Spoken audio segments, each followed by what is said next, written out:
was around 16 a third. Ren Lodge 4.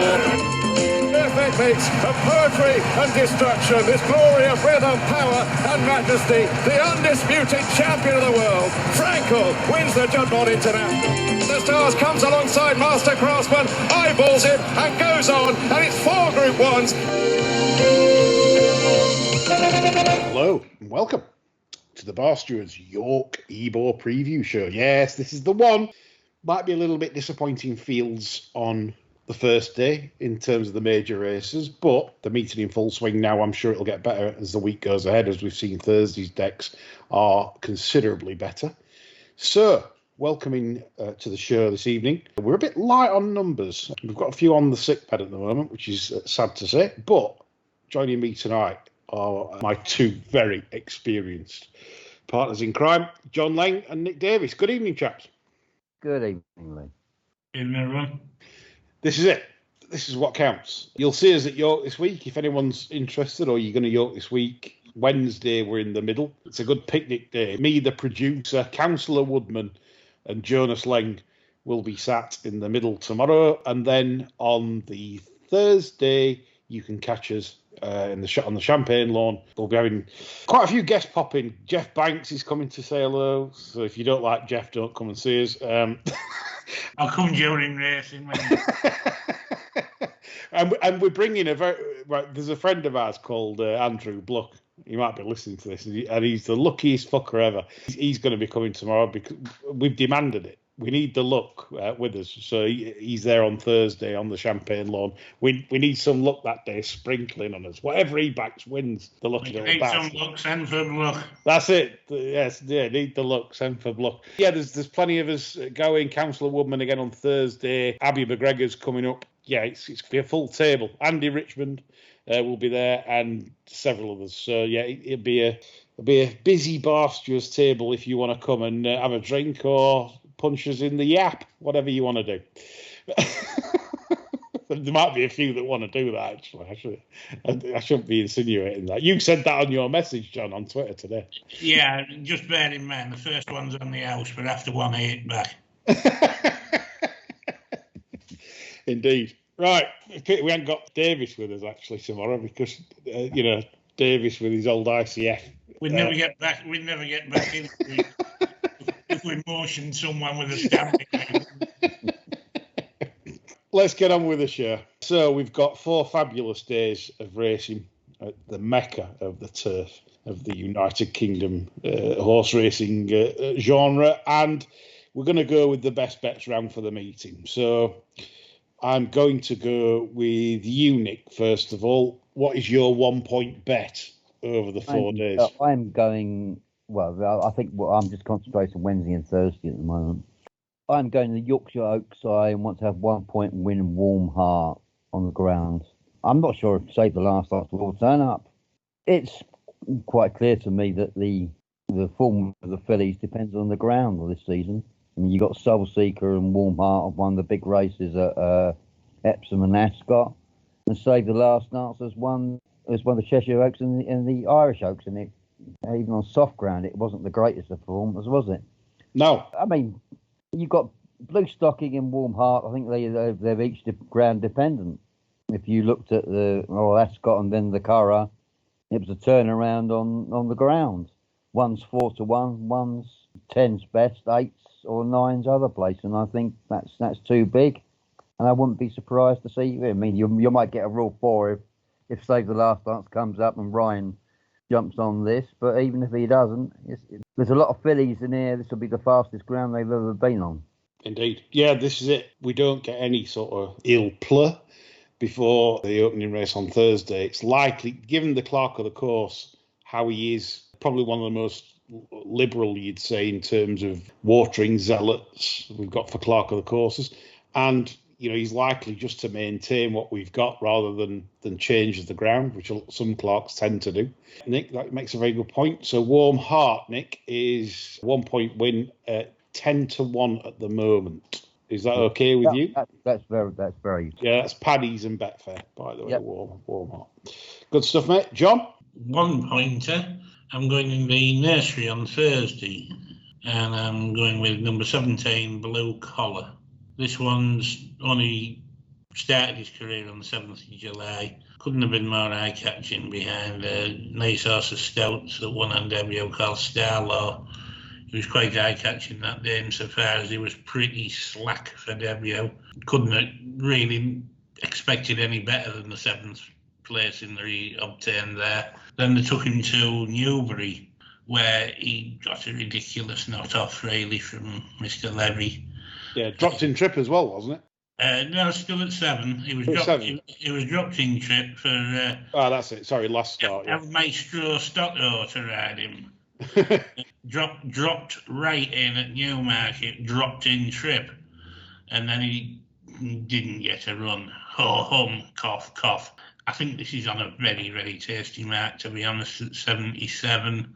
Obviously, you could be on a very tasty mark and finish 5th in something like this, but I do think this has a little bit of class about it. I think could end up rating 90 end of the season, so I'm quite happy to chug along with a point on this, around 12 to 1. Yeah, 12 Sky Bet and Coral. John, I really agree with you on this. I've got four down for the race, really, and he was probably one of the main ones with gushing gold of Andrew Balding's. Those two were my picks. You know, I was looking around for top trainer betting for this, mate, because I think Andrew Balding has a hell of a squad coming up here this way. Yeah, and he does well here. He's one of the trainers that performs above expected most years at this meeting. Obviously, that won the Acomb. And I think he's one of the few that does like to target this meeting. I think a lot of trainers do run a little bit shy of this meeting for some reason, whether that's because it's Leopardstown and the autumn races elsewhere. But for some reason, like some of the group races at York sometimes suffer because trainers seem to just have other targets for their... I mean, I know from bitter experience you can go there with 12 handy chances and think you're going to have 5 winners and you come away with 1. But I think he's sort of in that position this way. He could quite easily have 4 or 5 winners. Yeah, dare I say it? I mean, I did say on the Taster show that the Kilt has got a dreadful record here, but some part of me is also thinking the Kilt might have 1 or 2 this week, and like pop up at sort of nice prices. Sometimes stats can make an arse of you because you produce a stat and then the Kilt will have 4 winners and make everyone sick. But I genuinely think 1 or 2 of the Kilts this week have some chances as well, which I'll come on to later in the show. So that's the 4:45 Thursday for John, and it's 12 to 1 as already mentioned. That's John's bet. Good bet that, John. I liked it as well. I liked it physically as well. I don't know what you thought. Yeah, he's a grand stamp, really. I mean, he looks all over a 7 furlong 1 mile 2-year-old. Yes. There's nothing really to dislike about him, and as I say, he's been spending his time with his nose up other horses' arses the last twice. Absolutely, yeah, I do like him. He's definitely on my shortlist as well in that. 150 York tomorrow, Wednesday. Intrinsic Bond was going to be my 3-pointer. But sadly, the price vultures have all been in, and already it's 10 into 6, and 6 to 1 just about qualifies now as a bet. I made it 9 to 2 clear Fav. I couldn't understand why it wasn't Fav. It's got the draw. And coming on to the draw stats, because I've been asked by message this week on Patreon by a few actually, requesting draw stats at York and what do I think on the straight course. Well, it's pretty damning really. At the Ebor meeting itself, if you go back the last 10 years and you look at races over 5 and 6 furlongs, you make money blind backing stalls 1 to 5 in the handicaps or the whatever, the Unthorpe, the Rosa Stakes, low numbers, it makes fortunes. So, and if you ignore the held up horses that are drawn low, so the ones that are always dropped out, you probably increase your profits as well. What's interesting though as well, to back the stat up, if you back them all place only, you make 39% on investment. Astonishing. So stalls 1, 2, 3, 4, 5 over the last 10 years, you make 39% on your money back in just the more place only. Even so look, it's definitely low is the place to be. I'm not saying high and middle don't win, because they do pop up now and again. It depends where the pace is as well. It's not just as simple as saying 1, 2, 3, 4, 5.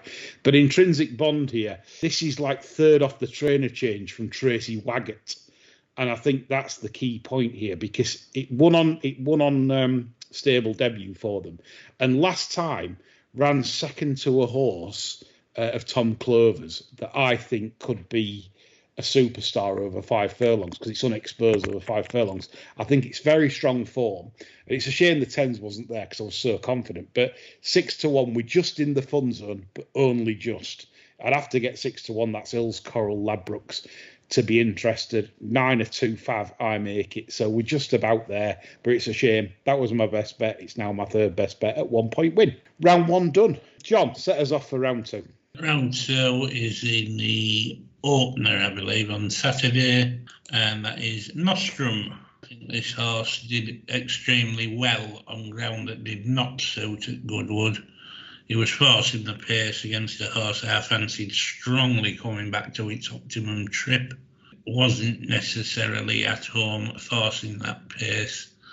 I think the 9 furlongs and the better ground will help enormously on Saturday, and I don't really see a problem in this race. In all honesty, I think he's a good £5 to £7 better than Royal Champion at this stage, and I'm not too worried about that one. It's his main market rival. I think he can get himself back on track in this. That's 2-1 with Paddy Power Betfair for your 2 points, John. That's Nostrum for the Baron, who of course has had the bad luck this week of Desert Crown missing out in the Juddmonte, which I'm sure will have floored him. So hopefully that is a little bit of consolation for him later this week. Maybe he gets it in the Ebor as well with Real Dream. Who knows? Saturday double would be nice for him, wouldn't it? It would. I'd be cheering that one on as well from a neutral point of view. Nostrum and Real Dream Saturday for the Baron on what's been a bit of a testing time for him with Desert Crown. Cheers, John. Okay. I'll kick us off as well then, before we go back to Nick to finish the 2 point round. We're going to tomorrow again. It's in the 4:45 race, the Fillies Handicap. There's too many Fillies Handicaps this week, John, isn't there? 3 too many, yeah. Nick hates these. So the 4:45 race, and I was all over a few in this actually, and then I did my sectional time bore column this morning. Got up at 6 a.m. to write that, and yeah, it bores everyone to tears, bores me to tears, to be honest. But what it did reveal, the shirts, Pinafore, recorded quite an astonishing performance last time. Now, they didn't go that quick, which is remarkable with the time figure it's ended up doing. The last 3 furlongs was jaw-dropping on the ground that day, which suggests that the headgear, which sometimes he uses to good effect as the shirt, a tongue tie here and there, a visor here and there, pieces here and there. And this woke the filly up because and the drop to 5 doesn't worry me because she'd won this race. She'd won it after 2 furlongs. She was travelling all over them. She'd won the race with 2 to go, and she just quick and clear effortlessly. And the performance actually comes out at a bare rating of 99.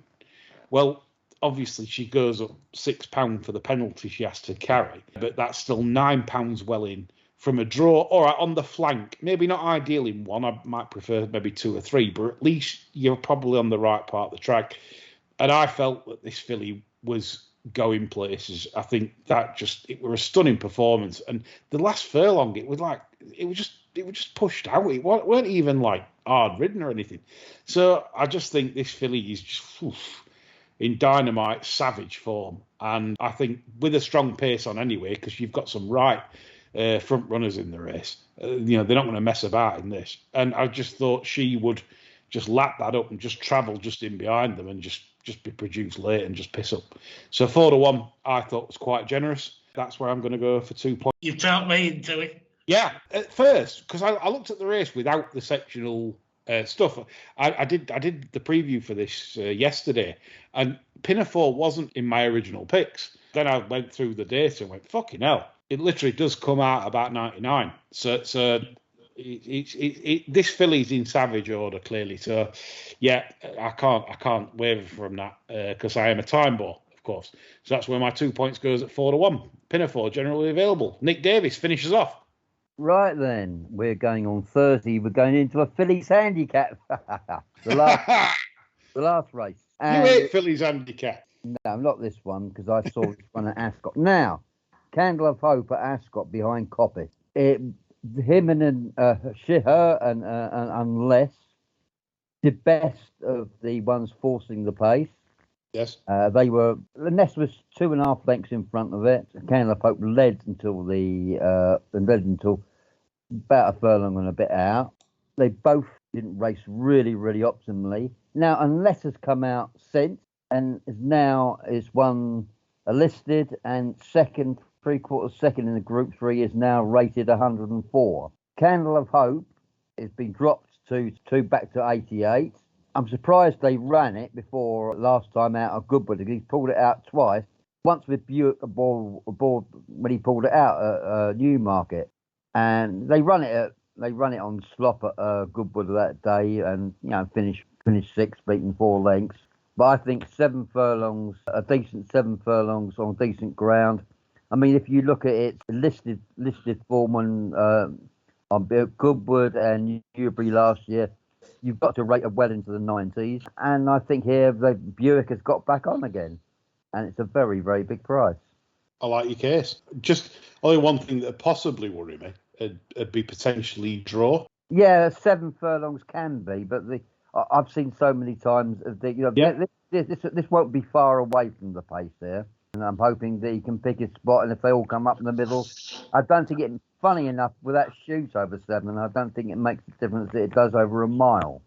No, I will side with you on this, that it's not as vital these days. It's quite weird because the 5 and 6 you have to be low for whatever reason, it just more often than not. But the 7 doesn't seem to pan out like that. Whether that's I don't know. I ain't got it. It's a shoot probably. It's a shoot because we're over a mile and you don't want to be too wide. Mm. Yeah, you make a very good case there for Candle of Hope, Nick. I think we've got 16-1 available. You think the king will pop up to see it? No, 50. He's heard you're coming, so He'll sit on our table, John, with his purple thumbs. That'll be nice.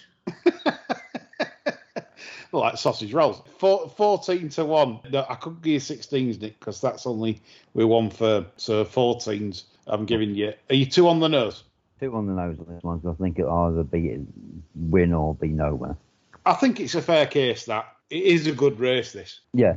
Just covering it. I mean, Unequal Love, I've got down as potential stakes class, but it is favourite. Nigiri is one that we've had an edge bet on that, and that's progressing really well. Royal Dress Shape, well, at Goodwood behind Nervous, but like you've just highlighted there, Candle of Hope was behind Nervous, etc. Disadvantaged at Ascot. So yeah, I think that fits in quite nice. Richard Spencer also says about his Naomi LaPaglia. I can remember the interview on Racing TV after Newmarket. I don't know if Richard Spencer calls these geese swans, but he was like beaming, saying, I think he said she was in the Guineas at one point. She's had issues and we're getting her right. And that might be interesting as well, off like 84. Because he would even insinuate they might go listed after that win in the handicap, which the form's nothing special, but he just sent beaming about her. So I don't know and he booked Oisin Murphy. So I just thought that was also a little bit, yeah, I just thought mine was overpriced. I agree. I totally agree. Yeah, you made a very good case, Nick. So that's the 2 points. Hats off to the king. Yeah, hats off to the king, says Davis. God save the king. Right, 3-point round. Where are we going? Go on, we'll start with me then. It's on the Thursday, the 225 race, the sales race, and I'm very keen on the Midland Park runner Ziggy's Condor. Faye's got a good record here with his 2-year-olds, not with his older horses, and I think the Faye yard this year with the 2-year-olds has been particularly good. And there was a lot to like about this debut. The form might not be anything amazing, although the 4th has come out and won since, but it just looks a little bit unreliable form. But if you ignore the form and you just watch the performance, it was travelling all over them. Everything's off the bridle. This hadn't even been asked turning in. And when he asked it, it just shot clear. The time... Yeah, the time come back with a £27 upgrade for the last 2 furlongs, which brings it right up to the top of the market. Although it is at the top of the market, I'd expect this to step forward because a lot of Faye's 2-year-olds that win first time out tend to be decent. horses like Malk. There's others this season. One that beat Killian at Carlisle, John, if you remember it. Brave Emperor, I think it was. They're very highly regarded animals that win first time, and this displayed a very good turn of foot. And I think this 11-2, this is a lot of value. I think I'd have this shorter, with a good draw as well. Gone about the low draws. 11-2 is very good value. I'd be 3-1-5 this. Didn't you trouser a pile of money on this race last year with the Midland Park horse? Yes, it was. Should have been a ring. Yeah. They won it last year. We should have been a ring, and we had a very good York last year because we had that. We had Streets of Gold in the nursery same day, and it was some day. But I'm hoping for the same again. Ziggy's Condor, I think, on the Thursday is definitely worth a very good wager at 11-2. I'd be clear 3-1-5 for a 3-point win bet. Okay, Nick Davis. Right, we're going to the Clipper Logistics. Yay! I'm going each way on this one. I'm not 100% about the draw, but I've looked the ones around it. It's going to get a run. I'm going for Port Linus. The May run, probably one of the best mile handicap forms around. It loves this place as well. I mean, you can usually cross off Ascot when Mark Lamb was on it. You've got in that race, you had Croupier's come out since, and only he's got beaten by Witch Hunter, who won at Newbury. You had Northern Express won, Astro Kings been placed. Blue for You won, Perpetuals won, Cry for Turns won. Everything, Eileen Dubs come out and won. Everything in that race, and it absolutely loves York. There's going to be a lot of pace on early from inside. You're going to get Master Richard, you're going to get Austrian Theory, Spirit Catcher going forward. And I think if they ride this one that they did at York when he was ahead behind Croupier, that'll be the best way to ride it. I think he's going to be in the A1 position. I can see him going forward on the outside of Spirit Catcher and tucking in about 5th, 6th. And I think that's going to be the ideal thing to strike in this race. It's interesting you mention all this because I was on the same lines as you, not with the select, but in terms of trying to find the winner. All you could see were pace on the inside that just go blast offy things, which obviously suited to this trip and York. The mile at York is a very big front end bias. But with the amount of pace on, like you said, Nick, something that could just maybe pop the lids, slot across, and just get that stalking position, would win the Clipper for me. If whatever does that will win the Clipper, you will see a stalking position, probably maybe midfield or probably just in behind that pace. That will win the Clipper this year, I think. So I think you're on the right lines. So yeah, I wish you well with your selection. Point Linus, that's 12-1 with Hills and Corals. Nick, are you playing this each way? Yeah, each way, 1.5 points each way. 5. Was it 5 places you can get on? 6 places. 6 places, that even. Yes. I think, yeah. 1.5 each way, Nick. 12-1. Point Linus, 6 places. That's with William Hill. If you get that. So yeah, we'll come on to that in more detail after we've done the best bets, the Clipper. But I was on the same line as you, John. My 3-pointer. Sorry for being obvious, but it nearly poked my eye out on Saturday. And this is Summergand in the 4-10 on Saturday. I thought he came from an impossible position in the Great St Wilfrid. Sure, he's in absolutely savage form now. Probably in better nick than he was when he won this off the same mark last year. I'm willing to chance the draw at this stage because I think the horse is in such good nick now. And he is a streak horse. When he gets into form like this, he's better than this level of handicapping, really. And I think the current price on offer is way too big. I could see him going off pretty short favourite on Saturday. So I'd like to step in now with 3 points win, please. Yeah, 8-1 generally available. John might be right. If that's drawn single figures or even 10ish, like that sort of side. I mean, not at any ground up at Ripon. Yeah, and he's lasting his punch, Yeah, that is big, John, isn't it? I agree, that is big. Yeah, it did run a block. It did. That's run the best trial without a doubt. John, no problem with that. That's a good nap. 3 points at 8-1, like John says. That gets a decent draw. You're looking at half the odds come the day. It will go off a well-back favourite, pretty sure of it, on the form that's in. Okay, thank you, chaps. That was the best bets round. Hopefully We've given you some good pointers there. I think we're all pretty confident. We're on the right ones on all our selections. So now we'll go through Tuesday. I'm going back to the old York, John again. Old York. It's the Tuesday. Are they arrived at yours a day early? Sure. Yeah. It's doing it again. As Oldens. Right. So Wednesday, the first day. We'll go through the cards all the races actually Wednesday and Thursday. We've got plenty of time on the show, and then we'll do any other business for Friday and Saturday of what we're sort of liking later on in the week. So first race then, the Clipper Logistics. No, not Clipper Logistics. It's the Sky Bet and Symphony, of course. The 5.5 furlong sprint. Intrinsic Bonds, my selection, so I'll sit this one out. Where would your cash be going in the opener, John? I've actually had a play in this race, actually. I'm back to two of our mirrors.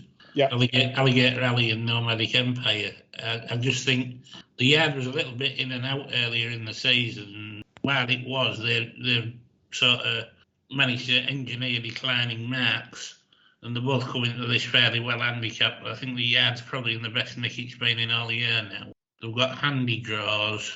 They've both run well at the track before. And I just think they're a sporting player, those two. Obviously, at prices, you've got Alligator Alley at 11s and Nomadic Empire at 25s, which has, of course, run perfectly good races the year before. I thought there was, I'll stay quiet on intrinsics, I've already said it, but I thought Mondom Edge. Well done. Right. If he had a racing run, I'd have been all over him. Yeah, I mean, look at the mark now, 94. Look last season. When he ran in this race last season off 103. Setback though, mate. He hasn't run for 3 weeks. I think there was something though for 245 days off, because Anthony would have had him running all over the place in winter wherever he could run him. You can't get him many races at that time of year, but he'd have had him in it. that's a fact. But yeah, I just think this season as well. I mean, you look at that. So look at the 27th of May race, John, where he was second to Chipstead off 95. Yeah, that puts him right in this, and I just thought he shouldn't be overlooked. Our old favourite. No, nobody's having a baby if he wins it, are they? You know what I mean? No. So I just thought he might be of interest. Nick, any thoughts on the Sky Bet and Symphony? I thought if it was at York last time, Corker would have won, wouldn't he? He got headed at Sandown last time out, and he was in touch with the leaders there, which was a bit more interesting. And I thought, if you might have been back at York, if you'd have raced up that in York earlier this season, you'd have won, because he kept missing the break. He kept missing the break, didn't he? There. Yeah. That's what makes me think about him, though. I think he's a shithouse. I think he does win, but it's one of them. There's so much that seems to go wrong with Corker in his races.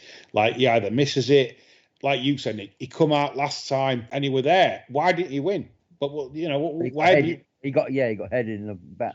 Well, the last few yards, didn't he? As an in-running play, you'd be saying, "Wait, use him. Let's break this cunt. Let's steam in," and then you've still got done. He's not known as that fucking bastard Corker for nothing, is he? Well, his last win was at York over the 5. So look, it's one of them. I agree, and I mean, I'm going to do some play spots this week. The producer loves a play spot, so it's going to be Corker will be in it along with Mondom Edge. She demanded Mondom Edge be in it. She's like that. She won't take it out of my tracker either, John. Like I keep trying to remove it out of my tracker, and she puts it back in. She's a bastard like that. Right, the 225 race at York is the Acomb, which I think is a substandard affair if you're comparing it to sort of recent times. Obviously we had the Guineas winner last year. This would be. I'd be amazed if a Guineas winner come out of this, or I think Voltigeur a better race this year. Probably will be. I thought Ballymount Boy ran perfectly well at Goodwood. Showed a good level of ability. As well, eh? Yeah, hard to knock. Cogitate was impressive on debut, but it's trained by an idiot. You never know what's going to happen to that. Edwardian.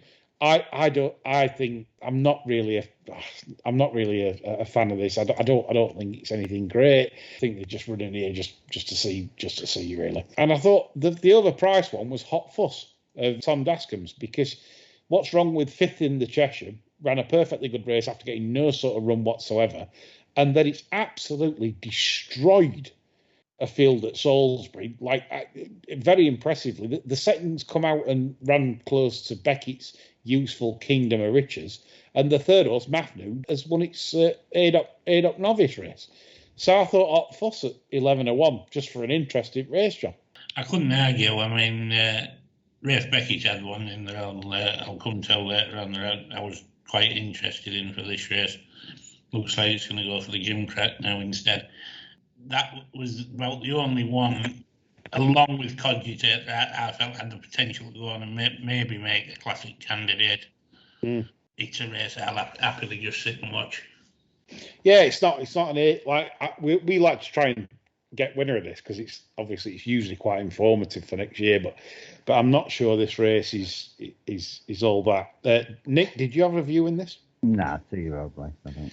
Yeah, 2-year-old race. Fillies 2-year-old races. Nick fucking hates. The Hammers did beat Chelsea on Sunday, so Nick is bouncing. Lovely 3-1 win as Nick was giving it them all in the boozer with his Stanley knife, saying, "Come on, have it." 3 o'clock at York is the great Voltigeur, which is unfortunately cut up to 5 runners, a very disappointing affair, if I may say so. I hoped for just a little bit, the entries to run, and I felt personally Continuous was probably the one to be with. He has got a rounded action, which he does go on good to firm, but his action is quite rounded, so I'd like to see him on soft ground a bit more. But the second to King of Steel, Ascot stands out for me if that's not bottomed him. Gregory is the right fav, but I just felt that Continuous at 5-2 offered a little bit of value. What do we think here? I don't know why they're running Gregory. I think John made a good comment. Yeah, with the penalty, He's got a penalty to carry. He's coming back in distance. What are they going to run him for? He's the last horse I've back in the race. It's a strange placing because, it's not owned by the Mad Woman anymore either. Obviously, Wathnand bought the horse. John, maybe kept a leg. Well, that's it. We don't know, do we? She could have had a quarter and said, "I'd like to run at York." Yes, because it's not in the Ebor and it's not a brutal race. Well, I mean, Castleway was lucky to win the Bahrain because the O'Brien horse had beat it, had Ryan not dropped his whip too out. You said Artistic Stars needs a break, and he does. Yeah. And Canberra Legend won't go on the quick. Yeah. So tenuous, doesn't it? So you've 2 choices. You either back Gregory, which, like Nick says, and you said, John, is strange placing at carrying the £3 penalty, or you back Continuous, which I think the King of Steel run is quite strong form. And I think a few of these are probably faster than Gregory. I mean, you're relying on Dutari running the finish out of these. Yeah. There could be 2 or 3 of these blow past him, 2 out, if he don't get it right. Yeah, no, I agree. Yeah, he's on a good fucking out with this ride tomorrow for me. Agreed. On to the Juddmonte, where I think all 3 of us here are quite. This is traffic light syndrome. We're all green light here for Mostadaf. I'll bring you in, Nick, here. Why you think Mostadaf is the value? There shouldn't be that much between them. I mean, Mostadaf is a mint fresh. I mean, now they've finally discovered they shouldn't run him again straight away about a month. They give him a 2 months break. He's about 4 from 4 when he's had a couple of months off. He ran the last 6 furlongs. Ascot on the same day as Paddington faster than him. And it's all down to, I think, Ranky or Ryan ride the better race. That's what it's down to. Paddington goes out there and it's where Frankie sits, Mostadaf, how close he gets to Ryan and what pace he goes, and I think Jockeyship wins the race. That's it. They shouldn't be so far apart. Yep, it could be an old Roberto Brigadier Gerard scenario here. We'd expect Paddington to be ridden handy like he did in the Eclipse. Maybe, well, we're probably going to have to make it, you might think. Dash was not going to make it, and the Foxes, I can't really see making it. So you'd think Ryan's going to make it. So, John, Nick's right, isn't he? It's where Frankie has this position. I'm fed up with the whole fucking Paddington scenario. The whole fucking thing, Perot, I mean, fucking Alberto Solano, fucking Mario Testino, Michael Harden, Michael Bond, The Queen, marmalade fucking sandwiches. The bloke in the fucking bear suit.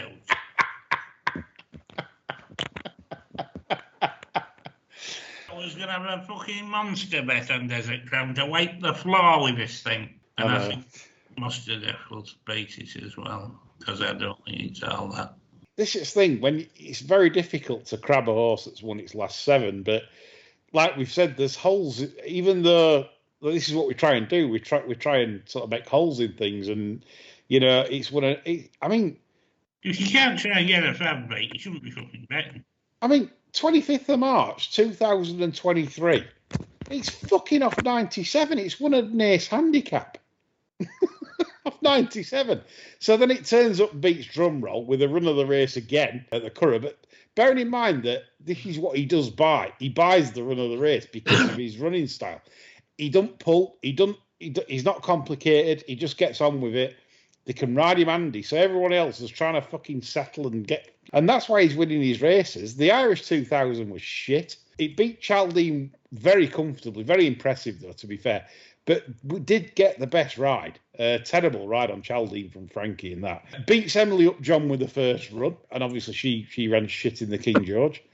And then it wins at Goodwood from the Frog Horse that's got an official rate of 113. And the trainer comes on afterwards and said, we're fucking delighted to get second. We never expected second. You know, he's not yet had to eyeball a tip-top Group 1 performer. No. And we feel Mostadaf is probably that. Like, in terms of, we don't think he's 128. I don't think he is. I mean, he was 121 at Ascot, and I think he should remain on 121. But 121 will do it, anyway. Exactly. 125 completely inflates Paddington. Right, so we've sorted that one. 410 York today. Patreon members were treated to a Nick Davis. This is because West Ham won other day, so he's in a good mood today. And Charging Thunder was tipped up on Patreon by Nick, and rightfully so, was suggested as a very well handicapped horse because of the ground. Charging Thunder gets his ground now. Nick's very hopeful, aren't you, Nick, if this stays? Yeah, if it stays, I mean, and there's, this thing, the Dams, all these, that one out in, what was it? Who was it? She's strong. Yeah, Prince. I've lost the plot now. But anyway, she's threw out Prince of Arran. Prince of Arran, that's it. Who is rated 114. Yeah, War Commander's got a 31% strike rate, 14 furlongs. So I'm hopeful. Yeah, Macawi got 14 furlongs, like you say. Prince of Arran, definitely the 2 mile. So, yeah, absolutely tremendous in terms of... And 90 looks a gift. I agree with you. This would be in my... Well, it's in the producer's place pot with a few others. But, yeah, this would be on the short list, I think, for anyone. Top of the market with the Irish ones, I mean, fast ground for these? Exactly. We absolutely sure, Zanabad, Nino, Tronador, we sure fast ground. They've been given far too much respect, the Irish runners. I presume the Tony Martin one with Ryan Morbooks, that was obviously given too much respect. Then the Dermot horse, that won a shit handicap last time, all in the 60s. It were beaten. I know you like the Irish Stayers because it's like, that's the angle. Yeah. But you're beating 60 horses, for Christ's sake. And then Tronador, that's shit. That's and Tronador, look at I mean, 55-year-old Joe. Hey, I mean, you talk about shrewd Irish trainers, fucking hell. Joe gave this an absolute stink pot at Goodwood. Yeah. And he's back on. Yeah. Well, the thing is, right, so this is what's amazing, John. Right, so he gave it a stinker, even so, but it still finished 5 lengths behind Bob Johnson. Yeah. So why is that 8? He should be any fucking price. He's not going to beat Bob Johnson. We love Bob Johnson. Better than Bob Davis at Guardian. He's a cunt. But yeah, Robert Johnson. I mean, that's a lazy fucker, isn't it? I mean, I love this horse. We put him up as an edge bet at Musselburgh off 68.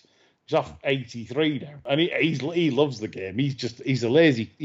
He's thriving. Is the Bob? You've got to include him. Aztec Empire, that's second in. That's rightfully there. I agree with Nick. the Irish angle is totally overplayed here. Maybe one to chuck in here at a price. When I mentioned the kilt earlier on in the show, the kilts, the max we can, now off 90. This is the type of horse. It pops up once every year and fucks everybody, doesn't it? It does. Look at its profile. It goes, whoop, I've done you. It's like you've come up with one. Like Nick's come up with Charging Thunder. Charging Thunder goes to the front. It's Charging Thunder. Here comes the Max Weekend battling back. The Max Weekend gets up on the line. You think, fuck off, And that is the kilt. That literally is the kilt explained. This does it. Seems to do it every year. And I just think off 90, he's shown signs of life this year. The third to Solent Getaway and Lord of the Sea. Solent Getaway had the bias rail at Haydock. It was a bias inside rail that day. The Max Weekend was sort of stuck in middle. We'll get another softie there, Solent Getaway. There's no bias on, is there? No. But again, like I said, when he's had the bias rail, because look what he's done after. He had the bias rail. That's what I didn't like. He had, fair enough. Fourth to Sweet Williams, pretty good. So I'll not diss him. But it was behind Aztec Empire by a short head. So fuck Solent Getaway. It's fucking Ollie Doyle, an idiot. Right. Anything else to add on that? Yeah. No. 4:45 then. It's the 5 furlong Fillies race. Pinner 4. I know it's 4-1. I've shamelessly tipped it. Is this you? Are you not weighing in with this one, Nick? Fillies handicap 5 furlongs? Not really, 5 furlong handicaps. Fillies, well, I'll leave that to you. Jonas? I'd rather look into my granny's ride than get too involved in anything with these over 5 furlongs, to be honest. It's 4:45 tomorrow, John. We'll be sat in middle. We'll be ginned up, and there'll be some quiche Lorraine on the go. Yeah, I'll be reaching for a slice of quiche, I think. Maybe with a cake and stuff like that. 5:20. This is a good race. This is Streets of Gold race last year. Starlust is the rightful favourite at 4-1. It's short though. Bookies are really good at this now. They shorten everything up. All the fancied runners, that's what they do. They trap punters. 11 to 2 to 4s already. Why is that? They love to trap them in at short prices and don't fall for it. It's completely overbet at the moment. That. Any thoughts on this, chaps? Yes. Candle of Hope on. Of course, yes. Sorry, Nick. Yeah, it is. Yeah, this is the old. It's not Candle of Hope. This one, is it? No. And which one? Which race are you on? No, this is a 6 furlong nursery. You're thinking, you're the other one. I'm on the wrong day now. Sorry, you confused me. I didn't want to sound rude. John, have you got a view on this? I think you have. I have, and it goes back to what you were saying about a possible kilt resurrection at this meeting. And the one I'm a little bit curious about is a horse called Barnwell Boy, who impressed lots of people winning on debut over 6 furlongs. And then in true kilt fashion, he changed the recipe completely and proceeded to blow the fucking horse's brains out over 5 at Ascot Goodwood. Like that chef on Muppets, John. You know that Swedish chef? Yeah. Yeah.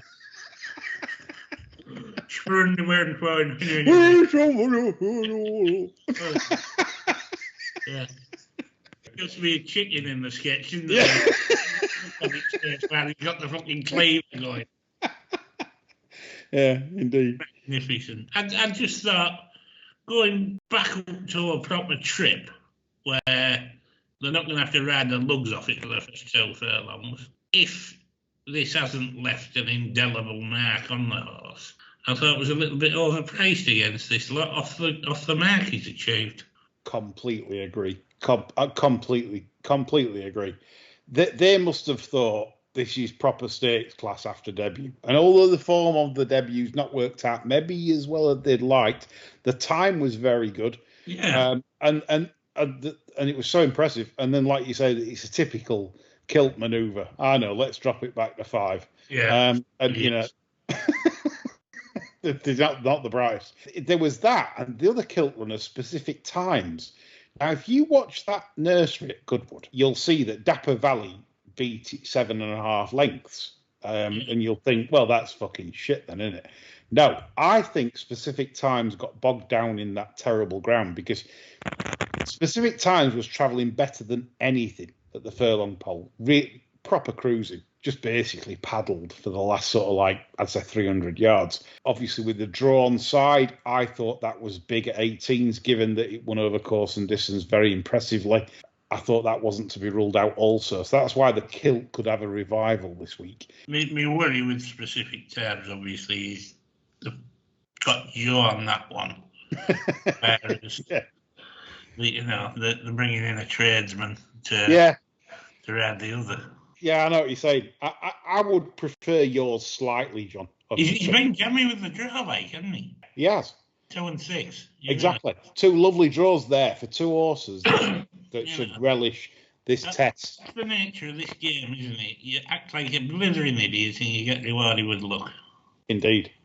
Right, we'll come on to Thursday, so we'll go through Thursday stuff. The Lowther, what a good race this is. Relief Rally, 2-1 Fav, 9-4 Cherry Blossom, 9-2 Flag of Bermuda, Flora of Bermuda, and 10-1 Jack's Anti-Post Fancy, Star of Mystery. I think all those 4 fillies, I'm going to sound like Ken now. Can I have a 4-way Dutch, them 4, and you could have others? Ken had a lovely top on the other night when he was doing this preview with Tanya Stevenson. All right. It was like this leopard skin baseball shirt. Never seen anything like. I definitely want one. It's fantastic. I could see you in a leopard skin baseball shirt. In the centre of York on Wednesday. Leopard skin thing. Can you say that? I searched for it on Amazon. Couldn't get one. Siding bar steward's headgear. If that happened, honestly, I'd die. I'd love it. I'd die laughing if you did that. I think you must have had it custom made. Thoughts on the Lowther then, chaps? I'm sticking with Jack's bet. I think Star of Mystery's all right, and she got a tongue tie fitted, and Buick was shit on her last time. Yeah, into the win. Yeah. Yeah, I'd like to see her continue, keep the pot boiling for the soon-to-be returning Carla's Way. Yeah, 10-1 is value. That should be shorter. Of the front 4 in the market, that's the one that's value. Nick? Yeah, I'd agree with that. I mean, I watched it win at Newmarket and I was very, very impressed. And then, as you say, they gallop off into the wind and that's it. Yeah. Okay, the 225, the Yearling race for the plenty of prize money for the horses that were bought at Goffs UK. And Ziggy's Condor was my selection, a strong one. Obviously, it's my best bet of the entire meeting, so I must be confident. John and Nick, would you like to chip in? Gin and pate for me, yeah. Gin and pate, Nick?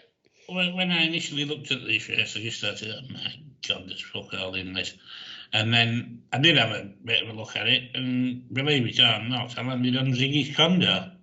Yeah. And that's the only one I've made a note on in my notes. It just says Ziggy's Condor might be all right, but it's a shocking race in all fairness. If his price maintains, I'll probably rock along with your bet. I think he's the right choice. 3 o'clock at the Clipper. Nick absolutely adores this race, and along with his great previews he's done throughout the summer on the Hunt Cup and the Golden Mile, the Clipper is in Nick's heart as a race to try and back the winner, and he's cut with Point Linus, his best bets round. And I was on the same lines as Nick in terms of pace. I thought normally I'd just look for the front runner. Like when we backed Cruyff Turn, John, remember when we at big prices when it won that year, let's do a trumpet. When we did that, we knew he would lead on the inside, and that was the reason for the bet. However, given this year's scenario of a ridiculous pace setup, I think Nick's on the right lines here. He's sort of sniffing this out quite well. And it could be something that just gets that slot in behind. Now, I fell on a more obvious one of Northern Express in terms of, or maybe Escobar that was second last year. Those two, but Escobar's missing the kick. Escobar was my second pick, actually. And he looks as his type of race that it will suit him down to the ground. Yeah. So like my duo would be Escobar and Northern Express in the race, given the fact that I'd normally look for a front runner, but because there's so much pace. I just thought Northern was right at the top of his handicap mark now. He is, Nick. He is. That's the one thing. You could see at Ascot last time. He was trying his best, but he just didn't have the legs to beat the better handicap ones at the death. Spirit Catcher did something stupid at Ripon. What was all that about? It just suddenly found a fifth leg and beat Chalet as if it was stood still. I found that an astounding performance, a good time to boot. Could that be also another one for the mix, John? Well, if the price had maintained as one in here, I would have been putting up as one of my three best bets, actually. But unfortunately, I don't like putting them up when I've had a price and they've been cut, but I'll tell you about it anyway. I backed Acomb Nagler about 5 days ago. I thought he's been frustrating, to say the least, but I think the latest comeback run indicated he's close to coming back to his very best. And I think a flat mile on decent ground will suit him down to the ground with a nice, even, quick pace. And I did back him on the sports book when he was 10-1. Yeah, into sixes. Yeah, didn't you think he might be a bit far back here?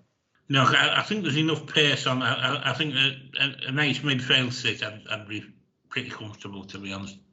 I don't think Blue for You can win this year. 105 on that draw. No, I don't think that can't win. He's on 18 as well, isn't he, Blue for You? It's massive.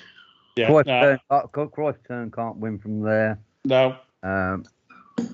No, they're the two I can say won't win, but.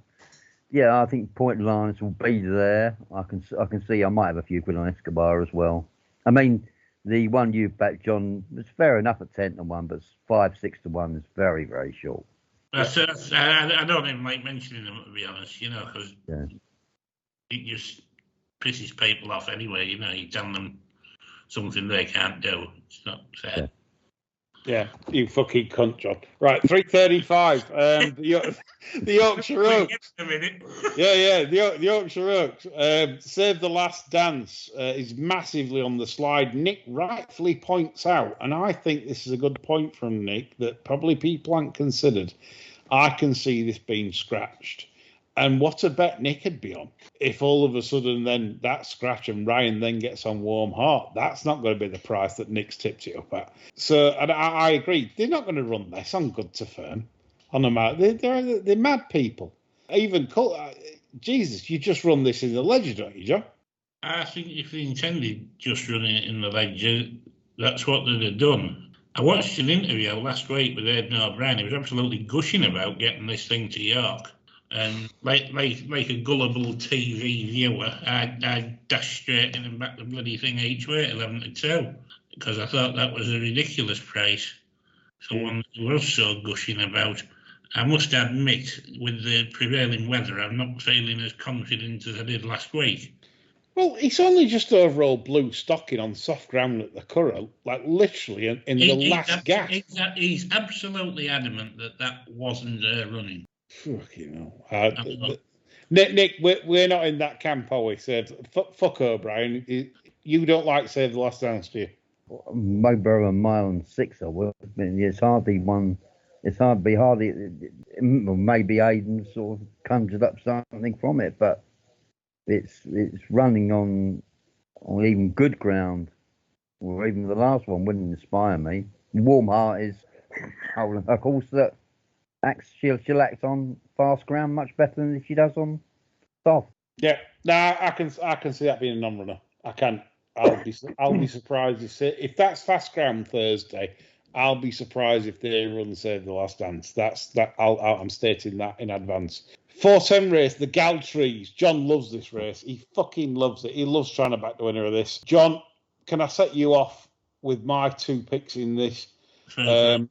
I've got two against the field here in Sheila Lavery's Moricana. I agree with you that she probably does want further. You've said in your notes she wants further, but I always think you need a stayer in the Galtres. I think a lot of fillies pack in with about distance winner for sure. Yeah, and Moricana fights like a fucker, and I thought 8-1 that was good, and I also like One Evening of John and the tipping points. with Brian Moore on. Obviously, Brian Moore rides because Magnia and Tabor have got legs in this. And this shape brilliant at Ponty, missed the break, stumbled at the start, did everything wrong, ran through the line real nice. The third's come out and run second to a rest. It was a typical Rob Hamlin disaster, really, wasn't it? Yeah, he's an idiot. And now you've got Brian Moore on. And I just thought one evening this would be the ideal track for that. And those were my two against the field. What do you think? I couldn't knock either selection, to be honest. But I have actually backed something else. Ooh. And that is the shirt's sea theme. Oh, yeah, absolutely. I can't knock that. I'll tell you a bit about this one. She actually caught me eye the night before debut at Salisbury when she was installed favourite for what I thought looked a useful Fillies novice race at Salisbury. Was won by Mistral Star, who was all right. Decoration was behind her, who won since as well. I think the form was all right. She was really, really green. Didn't know what the fucking hell was going on. And I thought it was hugely significant that they made this horse favourite early on for this race, because it looked as though you maybe need to run to 90 to win it, you know? Yeah. So I made a point of keeping an eye out for her, and then I backed her when she won at Doncaster, and I was really, really impressed with the improvement she'd made. She'd really grown up. There was none of the tail swishing and carrying on.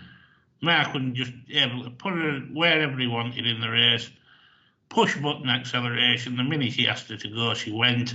I think this probably, if we're lucky, is a filly going places, and I don't really see her topping out at like the 9800 that you might require to win this. I think this could end up 110 type material. No, can't knock that at all. I was just trying to think outside the box a bit. But like I did put in my notes when she won on the 27th of July, Ideal Galtres type, and that's on Patreon. Yeah. And I do like it when trainers follow the instructions I put on the box. Good old C theme. Nick, any view in the Galtres? Oh, not really. I mean, three-year-olds usually dominate this, don't they? Just let's have a look. Past winners. We have.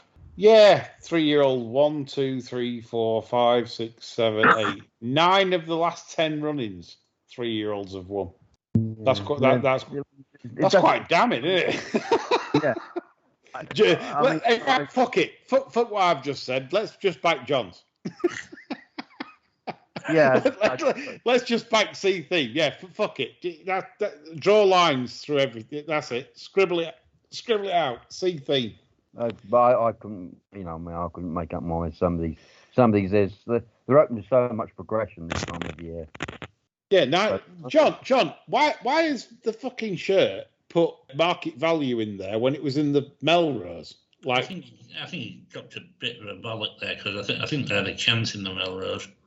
Yeah, well, I do think he's got live chances anyway in the Melrose. Oh yeah, the two. And of course, with it being old Kingies, they might prefer the old black tape to the handicap win. For retiring at a good old Sandringham. Where Camilla can, give her a few polos and have a couple of Lucky Lake selfies with her.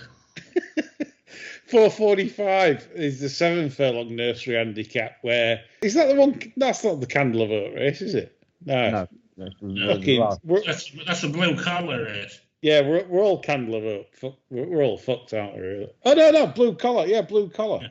Yeah, it's John. It's John's selection. Yeah, I had a few in this. I thought blue collar. I thought gushing gold. I thought dirty spitting Mick with keep warm just to piss John off if that one. And I thought straight A for Harry Eustace and Haley Turner. I thought were undervalued at current prices. John, obviously you are very keen on blue collar, and rightly so, as I have concurred. Anything else to add, John and Nick, to this? Not really, no. No. Okay, we'll move on. So I've given you my others there that I were doing. 5:20 York. This is the fucker. A Candle of Hope. I've been waiting for this. Yeah, Nick made a brilliant case, actually. I did like the case for this. And I've already said it, Unequal Love, Nigiri, Royal Dress. They're filling front three market, though. I'm like Ken tonight, aren't I? I'm fucking Ken Peterson. I'm disgraceful. First three at betting again mentioned from me. Oh, no, Naomi LaPaglia, that's fifth in betting. Give me some credit. John? I just want the king to win.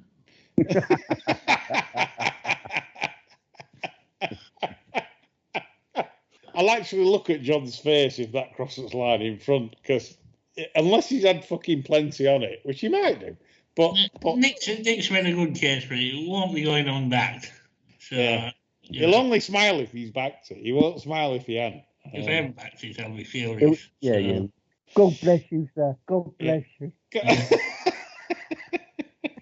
Right, Friday and Saturday then. Right, so anything that sort of took the eye out of any of the other races that you were sort of interested in? I haven't really gone hard here. Obviously, I know Nick has tipped Real Dream on Patreon for the Ebor. Me and John are very keen on Big Ebbs for the Nunthorpe. We think that was, especially at 6 and 7 to 1, that was overpriced. If it gets a decent draw, we'd be like pouncing on that, I think. Anything else that you two want to add for the last 2 days? Liberty Lane last race on Friday, if he runs that. The Carl Burke 3-year-old, which is on the wrong side of the course at Newmarket last time. He should get a far better pace. That's on Friday. That would be all at the present time. Liberty Lane, of course, was entered in the Clipper, and they could have run in the Clipper off that mark because the 3-year-old that's rated 97 racing Break Friday got in. So, Nick, was that a mistake not running the Clipper, or do you think this is the better spot for it? Well, it keeps to its own age group, and they can always try if the Cambridgeshire that's where they want to go. Yeah, indeed. John? I'll just whip you through Friday and Saturday quick with the horses that I've got an interest in. Sure. Sky Bet Handicap on Friday. I'm very interested in Tinzo. Sayuni getting a crack at a quicker surface. He's unexposed at the trip. He's got loads of options for this. Gosden is relying on this. And the wait for age as well in that race. I always think a decent 3-year-old has a terrific advantage in that race. The Jim Crack, I'm very interested to see King's Gamble again. I think that one of Rafe Beckett's out. I would have been back in there in the Acomb had it run. I don't know whether I'll be back in it in the Jim Crack, but I'm very interested to see how it gets on. The Convivial, I have good notes on several horses in this, but none more so than Trafalgar Square. Good debut, nicely backed at Newbury. Similar profile to what the Foxes had from the Newbury Maiden. The Foxes went into the Chesham, this is come here. Should have pulled himself together from that debut, and I think he's a very interesting potential improver. The downside reeks of an upside to this horse anyway, so I think there's improvement to come there. Liberty Lane in the Sky Bet Mile and Ensjar. Now, I think Ensjar's a striking-looking colt. Could bounce back to form after disappointing in the Jersey Stakes. I mean, you're talking horse gone off 6 to 1 for a Group 2. He's now 10 to 1, I think, to win this. I think this is a fair old lower in the sights here, you know, so it is a competitive race, though. I think Modesty and English York, solid novice form to the party, and Glenfinnan might do a lot better on a quicker surface as well. The strengths will obviously, I like Nostrum. The Melrose, I will discuss at length on Friday night because I think it merits it. The City of York, I thought Olivia Meralda was interesting after that stinker that Stock gave her at Ascot. Not seen since, but we love a moral winner in the ammo colours, don't we, folks? We do. So I'll be very interested in that one against Kinross, for fuck's sake. The Ebor back Real Dream and Jack Finbar. Obviously, I like Summerland in the Constantine Handicap. The Rosie Stakes, which I don't think I've had a bet in for about 15 years, I think Pure Assange looks an absolute certainty. So if that's an interesting price, I might get involved. And then the last race, I think, if not now, turns out to be very interesting. Didn't stay in the German Derby. back down in grade A off 102. I think he has to be competitive. And the other alternative would be the Andrew Balding trained Groundbreaker. He made a nice debut this year, looked to potentially improve his 4-year-old, but then let himself down next time on the all-weather hanging. But he's had a little break, so I think there might have been something done wrong with him there. Could be overpriced, that one. John, that was literally outstanding. Superb. For covering off the last 2 days of your fancies there, superb. And that rounds off a terrific show, really. We've done our best bets. We've gone through the principal races of the declarations Tuesday and Wednesday. And John's roundup there of the last 2 days, concurring also with Nick's choice on Liberty Lane, I think sums up a very good show.